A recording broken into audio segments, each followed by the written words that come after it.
சென்னையில் மனவளர்ச்சி குன்றிய கல்லூரி மாணவி பாலியல் வன்கொடுமை செய்யப்பட்ட வழக்கில் அதிர்ச்சி தகவல்கள் வெளியாகியுள்ளது.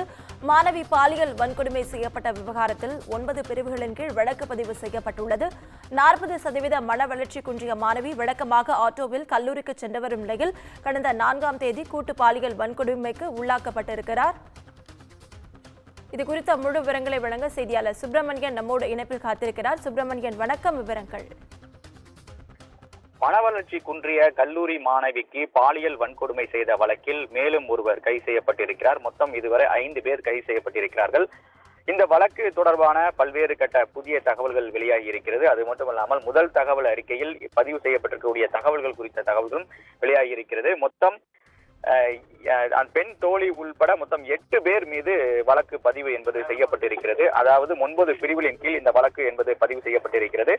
40% மன வளர்ச்சி குன்றிய மாணவியாக அவர் இருப்பதாகவும், அது மட்டுமல்லாமல் வழக்கம் போல் கல்லூரிக்கு ஆட்டோவில் அவர் தந்தை அனுப்பி வைத்திருப்பதும் விசாரணையில் தெரிய வந்திருக்கிறது. குறிப்பாக அவர் உடன் படிக்கக்கூடிய மாணவி, உடன் படிக்கக்கூடிய அவருடைய தோழி மட்டும், அதே போல அவருடன் தோழியுடைய நண்பர்களாக இருக்கக்கூடிய 7 பேர் இந்த மாணவிக்கு பாலியல் வன்கொடுமை செய்திருப்பதாக முதல் தகவல் அறிக்கையில் பதிவு செய்யப்பட்டிருக்கிறது. அது மட்டுமல்லாமல் முதலில் அந்த பாதிக்கப்பட்ட மாணவியுடைய தந்தை ஐனாவரம் அனைத்து மகளிர் காவல் நிலையத்தில் புகார் அளித்திருந்தார். ஆனால் அந்த புகார் தொடர்பாக போலீசார் உரிய முறையில் நடவடிக்கை எடுக்கவில்லை என்ற குற்றச்சாட்டு எழுந்தது. அதன் பிறகு இந்த வழக்கு எழும்பூர் அனைத்து மகளிர் காவல் நிலையத்திற்கு மாற்றப்பட்டது.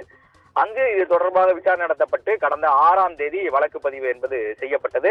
அந்த வழக்கு பதிவை தொடர்ந்து விசாரணை நடத்திய போது மாணவியுடைய தோழியாக இருக்கக்கூடியவர் அரக்கோணத்திலிருந்து ரயில் மூலமாக சென்னை வருகிறார். அப்போது ரயிலில் பயணிக்கக்கூடிய தோழியுடைய நண்பர்கள் தான் இந்த பாலியல் வன்கொடுமை சம்பவத்தில் ஈடுபட்டிருப்பது விசாரணையில் தெரிய வந்திருக்கிறது. ஸ்னாப்சாட் மற்றும் வாட்ஸ்அப் மெசேஜ் மூலமாக அந்த மாணவிக்கு